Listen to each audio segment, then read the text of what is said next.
ನಮಸ್ಕಾರ. ಭಾರತೀಯ ಸಂಸ್ಕೃತಿಯ ಮೂಲತತ್ವಗಳನ್ನು ಕುರಿತ ಉಪನ್ಯಾಸ ಮಾಲಿಕೆಯ 4ನೇ ಕಂತಿನ 4ನೇ ದಿವಸಕ್ಕೆ ಬಂದಿದ್ದೀವಿ. ಮೊದಲಿಗೆ ತಿಳಿಸಿದಂತೆ ಧರ್ಮಶಾಸ್ತ್ರಗಳ ಬಗೆಗೆ ಒಂದಷ್ಟು ಪರಿಚಯ ಮಾಡಿಕೊಳ್ಳಬಹುದು ಅಂತ. ಧರ್ಮಶಾಸ್ತ್ರಗಳು ಬಹಳ ವ್ಯಾಪಕವಾದಂಥ ವಿಷಯ. ಅಷ್ಟಾದಶ ವಿದ್ಯಾಸ್ಥಾನಗಳಲ್ಲಿ ಕೂಡ ಒಂದು ಅಂತ ಗೊತ್ತಿದೆ ನಮಗೆ. ಮೊದಲಿಗೆ ನಾನು ಭಾರತೀಯ ಸಂಸ್ಕೃತಿಯ ಸ್ವರೂಪ ತಿಳಿಸುವಾಗಲೇ ಪುರುಷಾರ್ಥದ ಮೀಮಾಂಸೆಯಲ್ಲಿ ಮತ್ತು ಋತ ಸತ್ಯ ಧರ್ಮಗಳನ್ನು ಕುರಿತು ತಿಳಿಸುವಾಗ ಋತ ಋಣ ಧರ್ಮಗಳ ಬಗ್ಗೆ ಹೇಳುವಾಗ ಧರ್ಮಾರ್ಥ ಕಾಮ ಮೋಕ್ಷಾತ್ಮಕವಾದ ಆ ಒಂದು ಪುರುಷಾರ್ಥ ತತ್ವದಲ್ಲೆಲ್ಲ ಅಡಕವಾಗಿರುವ ಧರ್ಮದ ವ್ಯಾಪಕ ಅರ್ಥವನ್ನು ಅದರ ಚರ್ಚೆಯನ್ನು ಮಾಡಿದ್ದಾಗಿತ್ತು. ಇನ್ನು ಈ ಧರ್ಮಶಾಸ್ತ್ರ ಅನ್ನುವಲ್ಲಿ ನಾವು ಪ್ರಧಾನವಾಗಿ ಕಾಣುವಂಥದ್ದು ಏನು ಅಂತ ನೋಡಿದರೆ ನಮಗೆ ಇದಕ್ಕೆ ಮೂಲ ಇರುವುದು ವೇದಾಂಗಗಳಲ್ಲಿ ಒಂದಾದ ಕಲ್ಪಸೂತ್ರಗಳು ಅಂತ ಗೊತ್ತಾಗುತ್ತವೆ. ಆ ಬಗ್ಗೆ ಕೂಡ ವೇದಾಂಗವನ್ನು ಕುರಿತು ಸಂಕ್ಷೇಪವಾಗಿ ವಿಸ್ತರಿಸುವಾಗಿ ಹೇಳಿದ್ದೆ. ಕಲ್ಪಂತೆ ವೇದಾಹ ಏತೈ ರೀತಿ ಕಲ್ಪಾಹ ಅಂಥೇಳಿ ವೇದಗಳಿಗೆ ಇವುಗಳು ಸಾಕ್ಷಾತ್ತಾಗಿ ಒದಗಿ ಬರುವಂತಹ ವೇದಗಳ ಆಕರಣ ರೂಪ, ಅಂದರೆ ವೇದಗಳ ನಿರ್ಮಾಣ ರೂಪ, ವೇದಗಳ ಕ್ರಿಯಾತ್ಮಕವಾದ ಮುಖ ಅಂತ, ಅಂದರೆ ವೇದಗಳ ಅನುಷ್ಠಾನ ಸ್ವರೂಪವನ್ನು ಕಲ್ಪಸೂತ್ರ ಅಂತ ಕರಿತೀವಿ. ವೇದ ಪುರುಷನ ತೋಳುಗಳೇ ನಮಗೆ ಗೊತ್ತಿರುವಂತೆ ಕಲ್ಪಸೂತ್ರಗಳು ಅಂತ. ಆ ಕಲ್ಪಸೂತ್ರಗಳು 4 ಪ್ರಕಾರ: ಧರ್ಮ, ಗೃಹ್ಯ, ಶುಲ್ಬ ಮತ್ತು ಶ್ರೌತ. ಈ ಶುಲ್ಬ ಮತ್ತು ಶ್ರೌತ ಅನ್ನುವುದು ಎರಡೂ ಯಜ್ಞಕ್ಕೆ ನೇರವಾಗಿ ಸಂಬಂಧಪಟ್ಟಿದ್ದು. ಶುಲ್ಬ ಸೂತ್ರದಲ್ಲಿ ಯಜ್ಞವೇದಿ ನಿರ್ಮಾಣ, ಅದಕ್ಕೆ ಬೇಕಾದ ಗಣಿತ, ಮತ್ತು ಶ್ರೌತ ಸೂತ್ರದಲ್ಲಿ ಬಗೆಬಗೆಯ ಯಜ್ಞ ತಂತ್ರಗಳನ್ನು ನಾವು ನೋಡ್ತೀವಿ. ಆ ವಿವರಗಳನ್ನೆಲ್ಲ ಒಂದಷ್ಟು ಮಟ್ಟಿಗೆ ತಿಳಿದೇ ಇದ್ದಿರುವ ಕಾರಣ ಇನ್ನೊಂದಷ್ಟು ವಿಸ್ತಾರ ಈಗ ಬೇಕಾಗಿಲ್ಲ, ಮುಂದೆ ಬೇಕಿದ್ದರೆ ಕೊಡೋಣ. ಇನ್ನು ಉಳಿದಂತೆ ಗೃಹ್ಯಸೂತ್ರ ಮತ್ತು ಧರ್ಮಸೂತ್ರ. ಗೃಹ್ಯಸೂತ್ರದಲ್ಲಿ ಕೌಟುಂಬಿಕವಾದ ಆಚರಣೆ, ವಿಶೇಷವಾಗಿ ಕುಟುಂಬ ಕೇಂದ್ರಿತವಾಗಿ ಬರುವಂಥ ಷೋಡಶ ಸಂಸ್ಕಾರಗಳಿಗೆ ಸಂಬಂಧಪಟ್ಟಂಥದ್ದು. ಜನನಾಥ್ ಪ್ರಾಗ್, ಜನ್ಮಪೂರ್ವದಲ್ಲಿ ಮಾಡುವಂಥ ಗರ್ಭಾಧಾನ, ಸೀಮಂತೋನ್ನಯನ, ಪುಂಸವನಾದಿಗಳಿಂದ ಮೊದಲುಗೊಂಡು ಗರ್ಭಾನಂತರದಲ್ಲಿ ಬರುವಂತಹ, ಗರ್ಭಧಾರಣದ ಬಳಿಕ ಉಂಟಾಗುವ ಪ್ರಸವಾನಂತರ ಬರುವಂತಹ ಜಾತಕರ್ಮ, ನಾಮಕರಣ, ಕರ್ಣವೇಧ, ವಿಷ್ಣುಬಲಿ, ಅಭಿನಿಷ್ಕ್ರಮಣ, ಅನ್ನಪ್ರಾಶನ, ಚೂಡಾಕರಣ, ಉಪನಯನ, ಚತುರ್ವಿದ್ಯಾವ್ರತಗಳು, ವಿವಾಹ, ಮತ್ತು ಜನ್ಮಾಂತ್ಯದಲ್ಲಿ ಅಂದರೆ ಮರಣಾಂತದಲ್ಲಿ ಮಾಡುವಂತಹ ಅಂತ್ಯಷ್ಟಿ ಕರ್ಮ, ಈ ತರಹ ಪ್ರಸಿದ್ಧವಾದ ಕರ್ಮಗಳೆಲ್ಲ ಇರುವಂಥದ್ದು. ಇದೆಲ್ಲ ನೋಡಿದ್ದೀವಿ. ಇಷ್ಟೆಲ್ಲವನ್ನೂ ಕೂಡ ಗೃಹ್ಯ ಸೂತ್ರಗಳಲ್ಲಿ ನೋಡಿದ್ರೆ, ಧರ್ಮಸೂತ್ರಗಳಲ್ಲಿ ಸಾಮುದಾಯಿಕವಾದ ಅಂದರೆ ಸಮಾಜ ಸಂಬಂಧಿಯಾದ ಆಚರಣೆಗಳನ್ನು ಕಾಣ್ತೀವಿ. ವರ್ಣಧರ್ಮಗಳು, ಆಶ್ರಮ ಧರ್ಮಗಳು, ವರ್ಣಾಶ್ರಮ ಧರ್ಮಗಳು, ರಾಜಧರ್ಮ, ಆಪದ್ಧರ್ಮ, ಇವುಗಳ ವಿವರಗಳನ್ನು, ಮತ್ತು ಉದಾಹರಣೆಗೆ ಆಚಾರ್ಯನ ಧರ್ಮ ಏನು, ಶಿಷ್ಯನ ಧರ್ಮ ಏನು ಅಂತ ಹೇಳುವ ಒಂದು ವಿಶೇಷ ಧರ್ಮಗಳು, ಅದು ಬ್ರಹ್ಮಚರ್ಯ ಆಶ್ರಮದ ಅನುಬಂಧವಾಗಿ ಬರುತ್ತದೆ. ಏಕೆಂದರೆ ಬ್ರಹ್ಮಚಾರಿ ವೇದಾಧ್ಯಯನ ಮಾಡಬೇಕು, ಗುರುವಿಗೆ ಅಧೀನನಾಗಿರಬೇಕು ಅಂತೆಲ್ಲ ಅಂದರೆ ಆ ಗುರುವಿನ ಲಕ್ಷಣ ಏನು, ವಿದ್ಯೆಯ ಲಕ್ಷಣ ಏನು, ವಿದ್ಯಾಭ್ಯಾಸ ಮಾಡುವ ಬಗೆ ಹೇಗೆ, ವಿದ್ಯಾವ್ರತಗಳ ರೀತಿ ಏನು, ವೇದಪಾಠದ ಕ್ರಮ ಎಂಥದ್ದು, ಇವೆಲ್ಲವೂ ಕೂಡ ಆನುಷಂಗಿಕವಾಗಿ ಎಲ್ಲ ಚರ್ಚಿತವಾಗುತ್ತವೆ. ಇನ್ನು ರಾಜಧರ್ಮ ಅಂತಂದರೆ ರಾಜಲಕ್ಷಣ, ಮಂತ್ರಿಲಕ್ಷಣ, ಸಭಾಲಕ್ಷಣ, ಕೋಶಲಕ್ಷಣ, ಮತ್ತು ರಾಜತಂತ್ರ, ಅದರ ಬಳಿಕ ಷಡಂಗಪೂರ್ವಕವಾದಂಥ ರಾಜನೀತಿ, ಅಲ್ಲಿ ಬರುವಂಥದ್ದು ಸಂಧಿ, ವಿಗ್ರಹ, ಯಾನ, ಸಂಶ್ರಯ, ದ್ವೈದೀಭಾವಾದಿಗಳೆಲ್ಲ ಉಂಟಲ್ಲ, ಅದನ್ನೆಲ್ಲವನ್ನು ತೆಗೆದುಕೊಂಡು ಚರ್ಚೆ ಮಾಡುವುದಾಗುತ್ತದೆ. ಹೀಗೆ ಒಂದು ಕಡೆಗೆ ಅರ್ಥಶಾಸ್ತ್ರದ ಎಳೆಯೂ ಬರುತ್ತದೆ, ಇನ್ನೊಂದು ಕಡೆಗೆ ಧರ್ಮಶಾಸ್ತ್ರವಂತೂ ಇದ್ದೇ ಇದೆ. ರಾಜಧರ್ಮ ಅನ್ನುವ ಒಂದು ವ್ಯಾಪ್ತಿಯಲ್ಲಿ ನಾವು ನೋಡ್ತೀವಿ. ಈ ಒಂದು ದೃಷ್ಟಿಯಿಂದ ಕಲ್ಪಸೂತ್ರಗಳ 4 ಮುಖದಲ್ಲಿ 2 ಮುಖ ಧರ್ಮಶಾಸ್ತ್ರಗಳಲ್ಲಿ ಮುಂದೆ ಬೆಳೆದು ಬಂದಿದೆ. ಅದು ಗೃಹ್ಯ ಮತ್ತು ಧರ್ಮಸೂತ್ರಗಳ ವಿಸ್ತರಣ. ಅವೆರಡನ್ನೂ ಸೇರಿಸಿಕೊಂಡೇ ನಾವು ಧರ್ಮಶಾಸ್ತ್ರಗಳನ್ನು ಕಾಣುವಂಥದ್ದಾಗಿದೆ. ಅದರ ಬಗ್ಗೆ ಸುಮಾರು ಸಂಸ್ಕೃತದ ಮೂಲ ಗ್ರಂಥಗಳ ಸಂಖ್ಯೆಯೇ 1000ನ್ನು ದಾಟುವಂಥದ್ದಾಗಿದೆ. ಇದನ್ನು ಕುರಿತು ಆಸ್ಥೆ ಇರುವವರೆಲ್ಲ ಅಭ್ಯಾಸ ಮಾಡಲೇಬೇಕಾದ ಗ್ರಂಥ ಮಹಾಮಹೋಪಾಧ್ಯಾಯ ಪಾಂಡುರಂಗ ವಾಮನ ಕಾಣಿಯವರ ಹಿಸ್ಟ್ರಿ ಆಫ್ ಧರ್ಮಶಾಸ್ತ್ರ ಅನ್ನುವ ಸುಮಾರು 7000 ಪುಟಗಳಷ್ಟು ವಿಸ್ತೃತವಾದ ಮಹಾಗ್ರಂಥ ಶ್ರೇಣಿ. ಅಲ್ಲಿ ನೋಡಿದರೆ ನಮಗೆ ಭಾರತೀಯ ಸಂಸ್ಕೃತಿಯ ವಿಶ್ವತೋಮುಖವಾದ ಆ ವಿಶ್ವರೂಪಾತ್ಮಕವಾದ ಶಕ್ತಿ ಅಂಥದ್ದು ಅಂತ ಗೊತ್ತಾಗುತ್ತದೆ. ಅದರ ಸಂಗ್ರಹವನ್ನು, ಅದರ ಒಂದು ಮೇಲ್ಮೇಲಿನ ಪರಿಚಯದ ರೂಪದ ಒಂದು ಚಿತ್ರಣವನ್ನು ಈ 1-2-3 ದಿವಸಗಳಲ್ಲಿ ಕೊಡಬೇಕು ಅಂತ ಅಂದುಕೊಂಡಿದ್ದೀನಿ. ಕಾಣೆಯವರು ಅಲ್ಲಿಯ ಸಂಪುಟಗಳಲ್ಲಿ ಮಾಡಿಕೊಂಡ ವಸ್ತು ವಿಭಾಗವನ್ನು ಕುರಿತು ನಿಮಗೆ ಹೇಳಿದ್ರೆ ಸಾಕು, ಗೊತ್ತಾಗುತ್ತದೆ ಅದರ ಅಗಾಧತೆ ಎಂಥದ್ದು ಅಂತ. ಮೊದಲಿಗೆ ಅವರು ಉಪಲಬ್ಧ ಇರತಕ್ಕಂಥ ಎಲ್ಲ ಧರ್ಮಶಾಸ್ತ್ರ ಗ್ರಂಥಗಳ ಪರಿಚಯ ಮಾಡಿಕೊಡ್ತಾರೆ. ವೇದಗಳಿಂದ ಮೊದಲುಗೊಂಡು ವೇದಾಂಗಗಳಲ್ಲಿ ಬಂದಂಥ ಕಲ್ಪಸೂತ್ರಗಳಲ್ಲಿ ಧರ್ಮಸೂತ್ರಗಳು ಯಾವುವು, ಗೃಹ್ಯಸೂತ್ರಗಳು ಯಾವುವು, ಉಪಲಬ್ಧ ಯಾವುದು, ನಷ್ಟವಾದದ್ದು ಯಾವುದು, ಹಸ್ತಪ್ರತಿಯಲ್ಲಿರುವಂಥದ್ದು ಯಾವುದು, ಹೀಗೆ. ಆಮೇಲೆ ಸ್ಮೃತಿ ಗ್ರಂಥಗಳು ಅಂತ ಯಾವುದು ಬಂದಿವೆ, ಈ ಕಲ್ಪಸೂತ್ರಗಳಲ್ಲಿರುವಂತಹ ಸೂತ್ರ ಗ್ರಂಥಗಳನ್ನು ಆಧರಿಸಿಕೊಂಡು ಬಂದ ಸ್ಮೃತಿ ಗ್ರಂಥಗಳು ಅವುಗಳು, ಮತ್ತು ಈ ಸೂತ್ರ ಸ್ಮೃತಿ ಗ್ರಂಥಗಳಿಗೆ ವ್ಯಾಖ್ಯಾನ ರೂಪವಾಗಿ ಬಂದಂಥ ಗ್ರಂಥರಾಜಿ, ಆ ಬಳಿಕ ಬಂದಂಥ ನಿಬಂಧ ಗ್ರಂಥಗಳು ಅಂತ ಹೆಸರಾದ ಸ್ವತಂತ್ರವಾದ ಗ್ರಂಥಗಳು, ಇವುಗಳನ್ನು ಮತ್ತೆ ಅದಾದ ಮೇಲೆ ಬಂದಂಥ ಪ್ರಯೋಗ ಗ್ರಂಥಗಳು ಅಂತ, ಆ್ಯಕ್ಚುಯಲ್ ಮ್ಯಾನ್ಯುಯಲ್ಸ್ ಆಫ್ ಎಕ್ಸ್ಪರಿಮೆಂಟೇಷನ್ ಅಂತೀವಲ್ಲ, ಆ ರೀತಿಯಾದಂಥವು.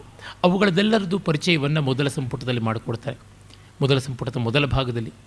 ಆಮೇಲೆ ಈ ಷೋಡಶ ಕರ್ಮ ಅನ್ನುವಂಥದ್ದು ಯಾವುದಿದೆ, ಷೋಡಶ ಸಂಸ್ಕಾರ, ಆ ಒಂದು ಮೇಲ್ಪಂಕ್ತಿಯನ್ನು ಇಟ್ಟುಕೊಂಡು ಅವರು ಎಲ್ಲ ಸಂಸ್ಕಾರಗಳ ಪರಿಚಯವನ್ನು ಮಾಡಿಕೊಡ್ತಾರೆ.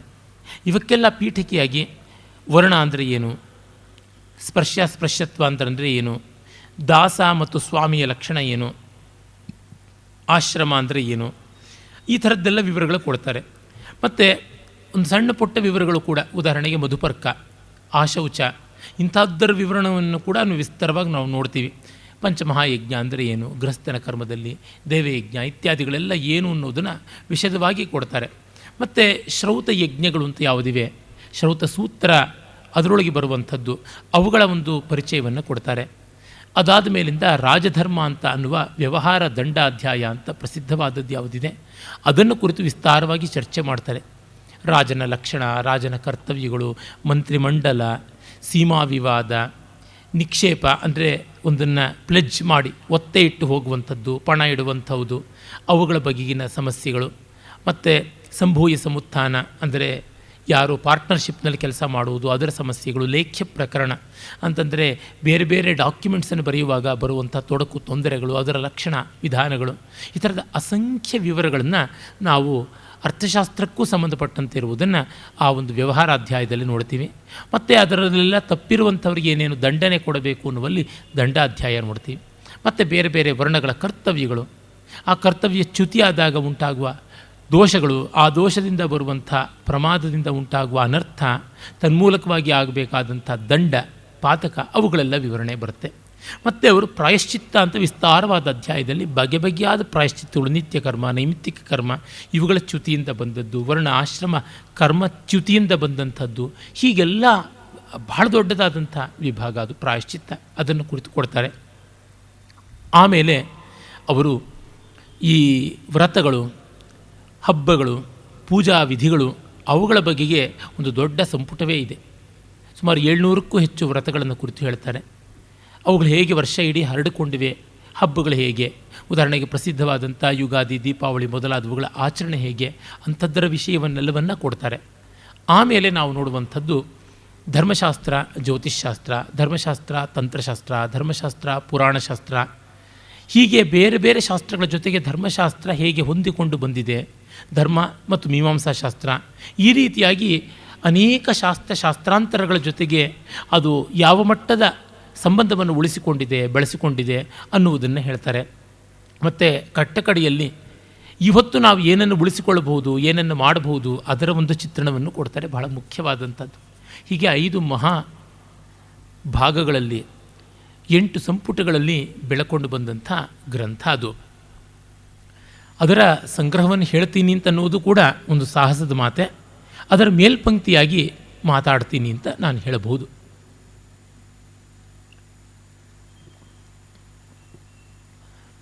ಈ ಮೂಲಕ ಭಾರತೀಯ ಸಂಸ್ಕೃತಿಯ ಚಿತ್ರಣ ಕೊಡೋದಕ್ಕೆ ಕಾಣೆಯವರು ಹೊರಟರು.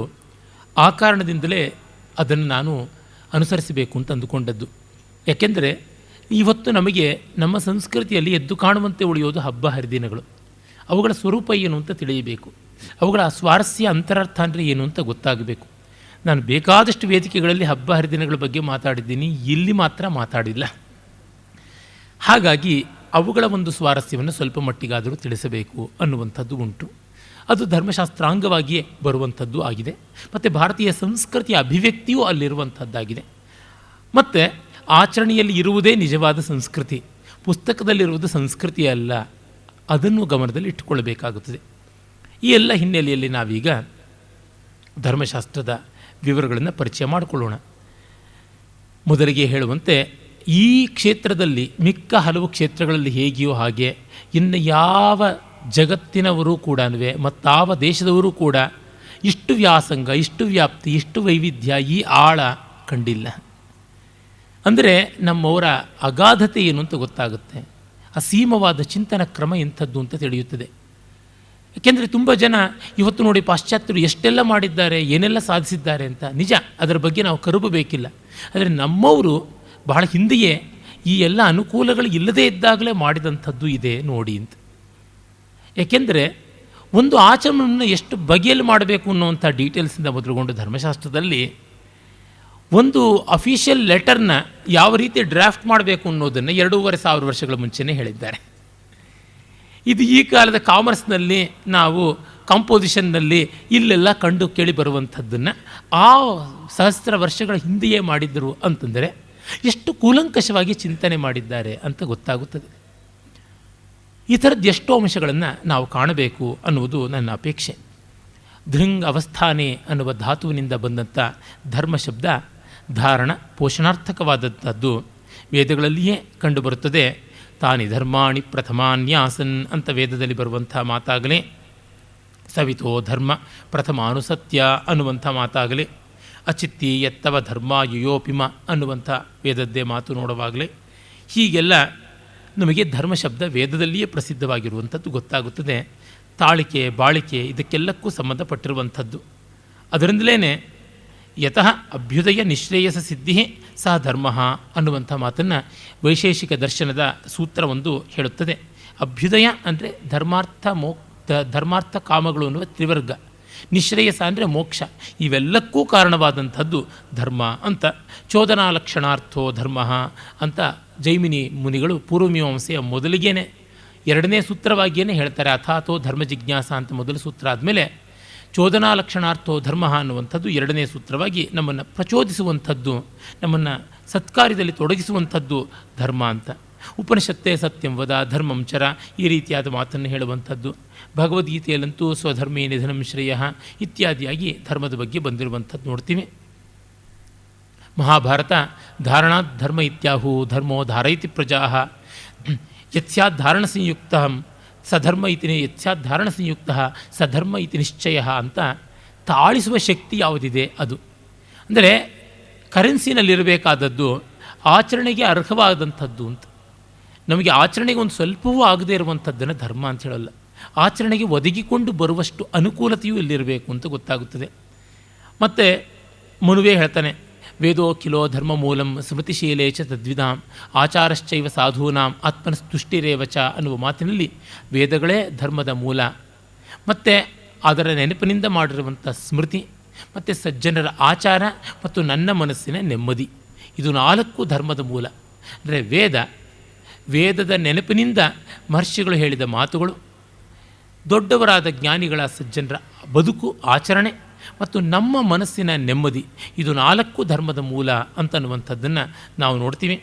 ಆಪಸ್ತಂಭ ಧರ್ಮ ಸೂತ್ರದಲ್ಲಿ ಯತ್ತು ಆರ್ಯ ಕ್ರಿಯಮಾಣಂ ಪ್ರಶಂಸಂತಿ ಸ ಧರ್ಮೋ ಯದ್ಗರ್ಹಂತೆ ಸ ಅಧರ್ಮ ಅಂತ ಆರ್ಯರಾದವರು, ಮರ್ಯಾದಸ್ಥರು, ಸುಸಂಸ್ಕಾರ ಸಂಪನ್ನರಾದವರು ಅವರು ಯಾವುದನ್ನು ಒಳಿತು ಅಂತ ಹೇಳ್ತಾರೋ ಅದು ಧರ್ಮ, ಯಾವುದನ್ನು ತಿರಸ್ಕರಿಸ್ತಾರೋ ಅದು ಅಧರ್ಮ ಅನ್ನುವಂಥ ಮಾತು ಬರುತ್ತದೆ. ಮನುಸ್ಮೃತಿ ಅದನ್ನೇ ಆರ್ಷಧರ್ಮೋಪದೇಶಂಚ ವೇದಶಾಸ್ತ್ರಾವಿರೋಧಿತ ಯಸ್ತರ್ಕೇಣ ವೇದಶಾಸ್ತ್ರಾವಿರೋಧಿನ ಯತ್ತರ್ಕೇಣ ಅನುಸಂಧತ್ತೆ ಸ ಧರ್ಮಂ ವೇದನೇತರಃ ಅಂತ ಹೇಳಿಬಿಟ್ಟು, ಆರ್ಷಧರ್ಮೋಪದೇಶ ಪರಂಪರೆಯಿಂದ ಬಂದಂಥ ಋಷಿಮುನಿಗಳ ಒಂದು ಉಪದೇಶವಾಗಿರಬೇಕು. ವೇದಶಾಸ್ತ್ರಾವಿರೋಧಿತ ಜ್ಞಾನ ಶಾಖೆಗಳಿಗೆ ವಿರೋಧವಾಗಿರಬಾರ್ದು. ಮತ್ತು ತರ್ಕೇಣ ಅನುಸಂಧತ್ತೆ, ತರ್ಕಬದ್ಧವೂ ಆಗಿರಬೇಕು. ಅದು ಅಂಧವಿಶ್ವಾಸ ಆಗಬಾರ್ದು, ಅದು ವಿವೇಕದಿಂದ ಕೂಡಿರಬೇಕು. ಅಂಥದ್ದನ್ನೇ ಧರ್ಮ ಅಂತೀವಿ, ಅಂಥ ಆಚರಣೆ ಮಾಡುವವನೇ ಧರ್ಮಶಾಲಿ ಅಂತ ಕರಿತೀವಿ ಅನ್ನುವಂಥದ್ದು. ಹೀಗೆ ಧರ್ಮದ ವಿವರಗಳನ್ನು ನಾವು ಕಾಣ್ತಾ ಇದ್ದೀವಿ. ಆಚಾರ ಪ್ರಥಮೋ ಧರ್ಮ, ಧರ್ಮಸ್ಯ ಮುನಯೋ ಗತಿಂ, ಸರ್ವಸ್ಯ ತಪಸೋ ಮೂಲಂ, ಆಚಾರಂ ಜಗೃಹ್ ಪರಂ ಅಂತ ಮಹಾಭಾರತದಲ್ಲಿ ಆಚಾರವೇ ಶ್ರೇಷ್ಠ, ಅಂದರೆ ನಡವಳಿಕೆಯೇ ತುಂಬ ಮುಖ್ಯವಾದಂಥದ್ದು ಅಂತ. ಅದರಿಂದಲೇ ಬೃಹಸ್ಪತಿ ಸ್ಮೃತಿ ಹೇಳುತ್ತೆ, ಕೇವಲಂ ಶಾಸ್ತ್ರಮಾಶ್ರಿತ್ಯ ನ ಕರ್ತವ್ಯೋ ವಿನಿಶ್ಚಯ ಯುಕ್ತಿಹೀನೇ ವಿಚಾರೇತು ಧರ್ಮಹಾನಿ ಪ್ರಜಾಯತೆ ಅನ್ನುವ ಮಾತು ಬರ್ತದೆ. ಕೇವಲಂ ಶಾಸ್ತ್ರಮಾಶ್ರಿತ್ಯ ಬರೀ ಶಾಸ್ತ್ರವನ್ನೇ ಆಚರಣೆ ಮಾಡಿಕೊಂಡು ಅನುಷ್ಠಾನ ಮಾಡಿಕೊಳ್ತೀವಿ ಅಂತಂದುಕೊಂಡು ಅದನ್ನು ಆಶ್ರಯಿಸಿ ನ ಕರ್ತವ್ಯೋ ವಿನಿಶ್ಚಯ, ನಾವು ನಿಶ್ಚಯವನ್ನು ಮಾಡಬಾರ್ದು. ಕೇವಲಂ ಶಾಸ್ತ್ರಮಾಶ್ರಿತ್ಯ ಅಂದರೆ ಶಾಸ್ತ್ರವನ್ನು ತಿರಸ್ಕರಿಸಬೇಕು ಅಂತಲ್ಲ, ಶಾಸ್ತ್ರದ ಜೊತೆಗೆ ಅನುಭವವೂ ಬೇಕು, ಬೇರೆ ದೊಡ್ಡವರುಗಳ ಅಭಿಪ್ರಾಯವೂ ಬೇಕು. ಕಣ್ಣು ಮುಚ್ಚಿಕೊಂಡು ಶಾಸ್ತ್ರವನ್ನು ಹಿಡ್ಕೊಂಡು ಹೋದರೆ ನಮಗೆ ಅಪಾಯವಾಗುತ್ತದೆ. ಕೇವಲಂ ಶಾಸ್ತ್ರಮಾಶ್ರಿತ್ಯ ನ ಕರ್ತವ್ಯೋ ವಿನಿಶ್ಚಯ. ಯಾಕೆ? ಯುಕ್ತಿಹೀನೇ ವಿಚಾರೇತು, ವಿವೇಕ ಇಲ್ಲದೆ ತರ್ಕ ಇಲ್ಲದೆ ಇರತಕ್ಕಂಥ ಸಂಗತಿಗಳಲ್ಲಿ ಧರ್ಮಹಾನಿ ಪ್ರಜಾಯತೆ, ಧರ್ಮಕ್ಕೆ ಹಾನಿಯಾಗುತ್ತದೆ. ಅಂದರೆ ಅತಾರ್ಕಿಕವಾದದ್ದು ಧರ್ಮವಲ್ಲ, ತರ್ಕ ಶುದ್ಧವಾದದ್ದು. ಆದರೆ ಬರೀ ತರ್ಕ ಮಾತ್ರವೂ ಅಲ್ಲ. ಯಾಕೆಂದರೆ ತುಂಬ ಜನಕ್ಕೆ ಒಂದು ಅಭಿಪ್ರಾಯ ಉಂಟು, ನಮ್ಮ ಪರಂಪರೆ ತರ್ಕರಹಿತವಾದದ್ದು, ಕೇವಲ ನಂಬಿಕೆಯನ್ನು ಮಾತ್ರ ಬೆಳೆಸಿಕೊಂಡಿರುವಂಥದ್ದು ಅಂತ. ತಪ್ಪದು. ಅವರು ಹಾಗೆ ಆಕ್ಷೇಪ ಮಾಡುವುದಕ್ಕೆ ಕಾರಣ ಏನಂದರೆ, ಒಂದು ಮಟ್ಟದ ನಂಬಿಕೆ ಇಲ್ಲಿರುವಂಥದ್ದು. ಆದರೆ ಒಂದು ಮಟ್ಟದ ನಂಬಿಕೆ ಇದೆಂದ ಮಾತ್ರಕ್ಕೆ ಅದು ಪೂರ್ತಿಯಾಗಿ ಅವಿಶ್ವಾಸದ ಒಂದು ಮೂಲದಿಂದ ಇರಬಾರ್ದು, ಅದು ವಿಶ್ವಾಸ ಮೂಲದಿಂದಲೇ ಇರಬೇಕು. ಅವಿಶ್ವಾಸದಿಂದ ನಂಬಿಕೆ ಇರೋಕ್ಕೆ ಸಾಧ್ಯ ಇಲ್ಲ. ಹಾಗೆಯೇ ಅದು ಅತಾರ್ಕಿಕ ಮೂಲದ್ದು ಆಗಿರಬಾರ್ದು, ಅಂದರೆ ಯಾವ ತರ್ಕವೂ ಇಲ್ಲದೆ. ಈಗ ಉದಾಹರಣೆಗೆ ಸಂಸ್ಕೃತ ದೊಡ್ಡ ಭಾಷೆ ಅಂತ ನಾನು ಹೇಳಿದ್ರೆ ನನಗೆ ಅದು ಶ್ರದ್ಧೆಯೂ ಹೌದು, ವಿವೇಕವೂ ಹೌದು. ಸಂಸ್ಕೃತ ದೊಡ್ಡ ಭಾಷೆ ಎನ್ನುವುದನ್ನು ನಾನು ಮನಸಾ ಸಂತೋಷದಿಂದ ಒಪ್ಪಿಕೊಳ್ತೀನಿ. ಅದರ ಜೊತೆಗೆ ಅದರ ದೊಡ್ಡತನವನ್ನು 10 ಬಗೆಯಲ್ಲಿ ಸಾಬೀತು ಮಾಡಬಲ್ಲ ಸಾಕ್ಷ್ಯ ಪುರಾವೆಗಳನ್ನು ಇಟ್ಟುಕೊಂಡಿದ್ದೀನಿ. ಅನುಭವ, ವ್ಯಾಸಂಗ, ಆಲೋಚನೆ ಮತ್ತು ಪಾರಂಪರಿಕ ಪ್ರಮಾಣ ಇಷ್ಟೆಲ್ಲವನ್ನು ಇಟ್ಟುಕೊಂಡು ಹೇಳ್ತೀನಿ ಅಂತ. ಆದರೆ ಯಾವ ಈ ರೀತಿಯಾದ ಅನುಭವ, ವ್ಯಾಸಂಗ, ಪಾರಂಪರಿಕವಾದ ಚಿಂತನೆ ಇಲ್ಲದೆಯೇ ಕೇವಲ ತರ್ಕದಿಂದಲೇ ಹೊಡೆದಾಕ್ಬಿಡ್ಬೋದು. ಹಾಗೆ ಮಾಡಿದ್ರೆ ಪ್ರಯೋಜನಕ್ಕಿಲ್ಲ. ನೋಡಿ, ಯಾವುದು ಬಹಳ ಮುಖ್ಯ, ಯಾವುದು ದೊಡ್ಡದು, ಈ ಹೊತ್ತಿಗೆ ಊಟ ಹಾಕ್ತಕ್ಕಂಥದ್ದು, ಜಾಸ್ತಿ ಜನಕ್ಕೆ ಊಟ ಹಾಕುವಂಥ ಶಕ್ತಿ ಸಂಸ್ಕೃತಕ್ಕಿದೆಯಾ? ಯಾವ ಭಾಷೆಗೂ ಜಾಸ್ತಿ ಊಟ ಹಾಕುವಂಥ ಶಕ್ತಿ ಇಲ್ಲ ಅಂತ ಕಡೆಗೆ ಬಂದುಬಿಡಬೇಕಾಗುತ್ತೆ. ಹಾಗಾಗಿ ಅದು ದೊಡ್ಡದಲ್ಲ. ಇವತ್ತು ಇಂಗ್ಲೀಷ್ನಷ್ಟು ಸಂಸ್ಕೃತ ದೊಡ್ಡದೆ ಅಂತೆಲ್ಲ ಕೇಳ್ತಾ ಬಂದಾಗ, ಅಲ್ಲ, ಇದು ಮಾಡುವಂಥ ಬೇರೆ ಒಂದು ಕೆಲಸ ಇದೆ, ಅದಕ್ಕೆ ಅಳಿವಿಲ್ಲ ಅನ್ನುವುದನ್ನು ತೋರ್ಪಡಿಸಿಕೊಡಬೇಕಾಗುತ್ತದೆ. ಆದರೆ ಎಷ್ಟು ತೋರ್ಪಡಿಸಿಕೊಟ್ಟರೂ ಛಲದಿಂದ ವಾದ ಮಾಡುವಂಥವರಿಗೆ ಶುಷ್ಕ ತರ್ಕಕ್ಕೆ ಉತ್ತರ ಕೊಡುವುದಕ್ಕೆ ಆಗೋಲ್ಲ. ಕಾರಣ, ಶುಷ್ಕ ತರ್ಕ ವಿತಂಡವಾದದಿಂದ ಬಂದದ್ದು. ಅದು ಯಾವುದನ್ನು ಪ್ರತಿಷ್ಠಾಪನೆ ಮಾಡೋದಕ್ಕೆ ಹೊರಟಿಲ್ಲ, ಅದು ಎಲ್ಲವನ್ನೂ ನಿಂದನೆ ಮಾಡೋದಕ್ಕೆ ಮಾತ್ರ ಹೊರಟಿರುವಂಥದ್ದು. ಅದಕ್ಕೆ ಉತ್ತರ ಹೇಳಬೇಕಾಗಿಲ್ಲ. ಈಗ ಸೀತಾಪ್ರತ್ಯಾಗ ರಾಮ ಮಾಡಿದ್ದು ತಪ್ಪು, ಸರಿಯಪ್ಪ, ಆಯಿತು, ತಪ್ಪೇ ಸರಿ, ಈಗೇನು ಮಾಡೋಣ ಅದಕ್ಕೆ ಅಂತಂದರೆ ಅದಕ್ಕೆ ರಾಮನ ಪೂಜೆ ಮಾಡಬೇಡಿ ಅಂತ. ಸರಿ, ರಾಮನ ಕಾಲದ ಎಲ್ಲರೂ ಕೂಡ ರಾಮನ ಗೌರವಿಸಿದ್ರಲ್ಲ. ಒಂದು ದೊಡ್ಡ ಕಾಲಖಂಡದಲ್ಲಿ ಒಬ್ಬನನ್ನು ಮಹನೀಯ ಅಂತ ಗೌರವಿಸಿದರು. ಅವನಿಗೆ ಬಂದ ಎಷ್ಟೋ ಸಂದರ್ಭಗಳಲ್ಲಿ ನಾವು ಅವನಿಗಿಂತ ಉತ್ತಮರಾಗಿ ನಡ್ಕೊಳ್ಳೋಕ್ಕೆ ಸಾಧ್ಯ ಇಲ್ಲ ಅಂತ ಈಗಲೂ ಗೊತ್ತಾಗುತ್ತೆ. ಅಷ್ಟು ಮಟ್ಟಿಗೆ ಅವನು ದೊಡ್ಡವನಲ್ವ, ಇರ್ಬೋದು, ಆದರೆ ಏನೀಗ ಅದರಿಂದ ನಮಗೇನು ಪ್ರಯೋಜನ ಅಂತೆಲ್ಲ ವಾದ ಮಾಡಿದ್ರೆ ಏನು ಹೇಳುವಂಥದ್ದು, ಕಷ್ಟವಾಗುತ್ತದೆ. ಹೀಗಾಗಿ ಬರಿಯ ಶುಷ್ಕ ತರ್ಕಕ್ಕೆ ಸ್ಥಾಪನೆಯ ಗೊಡವೆ ಇಲ್ಲ. ಆದ್ದರಿಂದಲೇ ಶಂಕರರು ಒಂದು ಕಡೆ ಸಾಧನ ಪಂಚಕದಲ್ಲಿ